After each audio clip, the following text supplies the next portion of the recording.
दोस्तों नमस्कार, जय श्री हरि। मैं नीलम यादव स्वागत करती हूँ आप सबका एक बार फिर से भक्ति कथा और भजन के दिव्य संगम श्री हरि वृतांत यूट्यूब चैनल पर कृष्ण प्रेम की अद्भुत कथा महारास लीला के साथ। गोपी चीरहरण लीला के समय श्री कृष्ण भगवान ने गोपियों को आशीर्वाद दिया था कि गोपियों में तुम पर प्रसन्न हूँ, और उनसे यह भी कहा कि हे गोपियों, मैं समय आने पर तुम सभी आत्माओं को अपने परमात्मा स्वरूप के दिव्य दर्शन कराकर तुम्हारे साथ महाराज द्वारा अलौकिक मिलन करूंगा। अब तुम पहले वाली गोपियां नहीं रही, अब तुम ब्रज की दिव्य विभूतियां बन चुकी हो। जाओ, तुम्हारा कल्याण होगा। तुम्हारी भक्ति मुझे अति प्रिय है।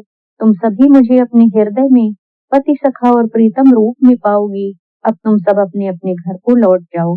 इस तरह से गोपियां ना चाहते हुए भी अपने अपने घरों को लौट गईं। वे समझ गईं कि उनके व्रत सफल हुए और उनका प्रेम श्री कृष्ण ने स्वीकार कर लिया है। आज वृंदावन में शरद पूर्णिमा की रात्रि थी। चंद्रमा अपनी शीतल धवल चांदनी से धरती को स्नान करा रहा था। यमुना का जल झिलमिला रहा था और वन उपवन में एक अलौकिक सुगंध फैली हुई थी। उसी समय कृष्ण ने अपनी मधुर बांसुरी बजाई। वह बांसुरी जो सीधे हृदय को छूती है, मन को खींच लेती है। बांसुरी की तान सुनते ही गोपियों को लगा कि उन्हें कोई पुकार रहा है। वह पुकार जिससे वे कभी इनकार नहीं कर सकती। उन्होंने घर बार छोड़ दिया, क्योंकि कृष्ण की पुकार उनके लिए सबसे ऊपर थी। वे दौड़ती हुई वृंदावन पहुंची, जहां कृष्ण मुस्कुराते हुए खड़े थे। गोपियों को देखते ही कृष्ण ने लीला की। उन्होंने कहा, गोपियों, यह समय घर में रहने का है। रात्रि में बाहर जाना उचित नहीं है। लौट जाओ। लेकिन गोपियों ने प्रेम से उत्तर दिया, हे कृष्ण, हमारे लिए धर्म, मर्यादा, घर सब आप ही है। हम आपके बिना कुछ नहीं। उनके हृदय की एक निष्ठा देखकर कृष्ण अत्यंत प्रसन्न हुए। महाराज के दिव्य नृत्य का आरंभ किया। कृष्ण ने अपना स्वरूप असंख्य रूपों में विभाजित कर लिया। हर एक गोपी के साथ एक एक श्री कृष्ण नृत्य करने लगे। गोपियों को लगा कि कृष्ण तो केवल उन्हीं के साथ हैं। यह था अचिंत्य शक्ति का अद्भुत दर्शन। वृंदावन का निकुंज अचानक धवल चांदनी से दमक उठा। कुंजों से सुगंध बहने लगी। देवताओं ने आकाश से पुष्प वर्षा शुरू कर दी। यही है भगवान की महारास लीला, दिव्य प्रेम का महासागर, जहाँ समय और शरीर की सीमा समाप्त हो जाती है। शरद चंद्र की धवल रात्रि में मुरली की मधुरता ने गूंजी। सुनकर मधुरता ने मुरली की, राधे मोहन संगे गोपी नाची। महाराष्ट्र का दिव्य दृश्य ये, हर्षित हो रही जगमगे रजनी। अष्ट सखी संग राधा रानी, अपलक टेरे रही वन सजनी। सुंदर श्याम सलोनी कृष्ण संग, चंचल चपल है ब्रजबाला। श्वेत प्रकाश पुंज मंडल में, खेल रही दामिनी बने माला। कोई मोहन के कर पकड़ी, कोई हृदय से जाल पिटी। कोई कंठ में कर डाले, कोई चरणों में जा बैठी। महारास की मधुर माधुरी, शरद विमल नभ धवल रात्रि। खेल रहे सब रास रस के मिल, प्रतिक्षण नई नई विधि भांति। नित्य रास रस नृत्य गोपिका, नित्य श्री गोपी जन वल्लभ। सत्य सनातन ज्योति पर हुए, सुंदर दृश्य परम दुर्लभ। महारास नहीं है नृत्य केवल, अनंत प्रेम का भक्ति अनुभव।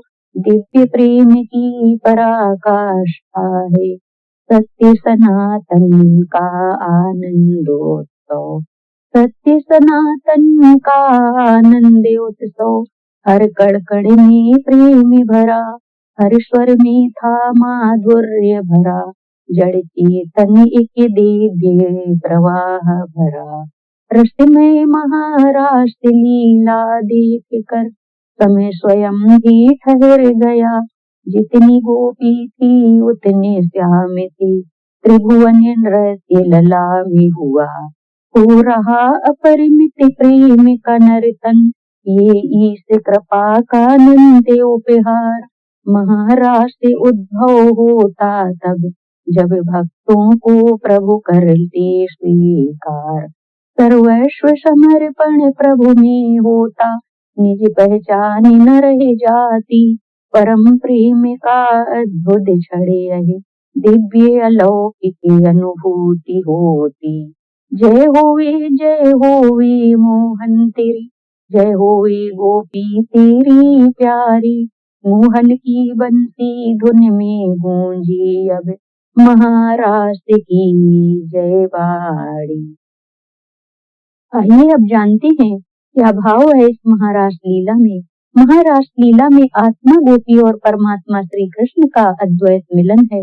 वैसे गोपियां थी तो अलग अलग शरीरों में, मगर उनकी भावना एक ही थी, कृष्ण की चाह, जो वेणु गीत से आरंभ हुई और महाराष्ट्र लीला में यह भावना पूर्णता को प्राप्त होती है जब आत्मा और परमात्मा का रसात्मक मिलन होता है।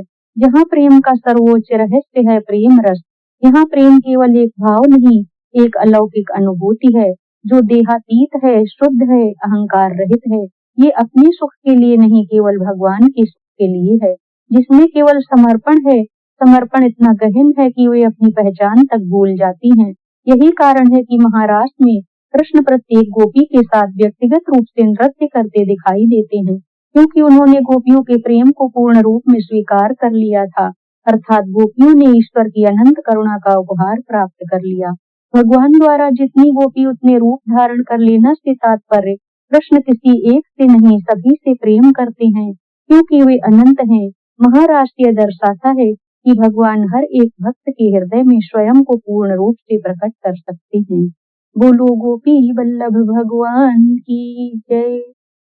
अगर जो आप सबको हमारी कहानियाँ अच्छी लगे तो हमारे चैनल को लाइक, शेयर और सब्सक्राइब करना ना भूलें। धन्यवाद।